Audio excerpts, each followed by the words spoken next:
Hey everyone, welcome back to Care Fiction. I'm your host Subhankar. The Netflix series Wednesday is really good. It has a great cast with great acting and a good story full of good old monsters. That's why I binged it and hope you did too. Nevermore Academy is like a mini Hogwarts for outcasts, who are the ones with abilities and powers. Every outcast falls into some species which are basically monster types that we know from various folklores. So let's explore these species. Fair warning though, there are spoilers, but don't worry. I have kept the mysterious species at the last. Let's begin with two very common species. Firstly, we have vampires, also known as fangs in the series. Unfortunately, as much as we love vampires in most depictions, we don't get to see any vampire action in the series. So we don't know if they adhere to any vampiric traits that we know of. However, we do know that they don't perish or vaporize when exposed to sunlight, I guess.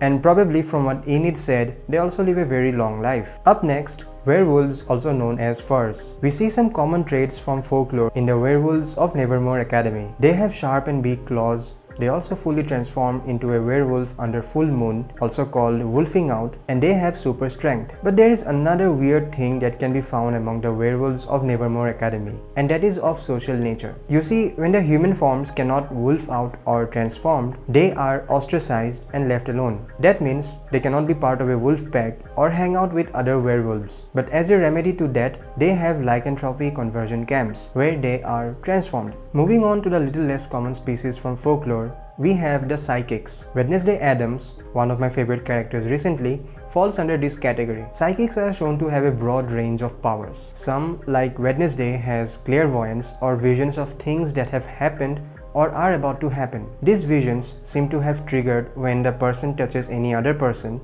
or inanimate objects. Javier, on the other hand, was able to make his art come to life with his psychic powers. He also has similar dreams or visions but without the touch, while some others like Rowan has telekinetic powers. Sirens are an interesting bunch. Inspired by Greek mythology, they are mermaid-like creatures who can transform their skin to scales. But the coolest thing about them is the siren song. They have the ability to use their voice to manipulate the feelings, thoughts, and actions of others. Gorgons are based on Greek mythology as well, and perhaps you have heard of the most notable Gorgon, Medusa. Likewise, the Gorgons of Nevermore Academy have hair made of snakes, and anyone who looks at them will turn into stone. So they have to wear some sort of headgear to hide their hair. They are also known as stoners. Shapeshifters are not that common in Nevermore, nor are they so common in other media too. Well, we know only one person who was a shapeshifter in Nevermore. Usually, they can shapeshift or take the form of any other person, but not sure exactly how the power works. And finally, we have the monster around which the series is largely based, the Hyde. A Hyde is known to be a mindless, vicious monster, and so dangerous that they were prohibited from Nevermore Academy. Sporting big eyes and sharp claws,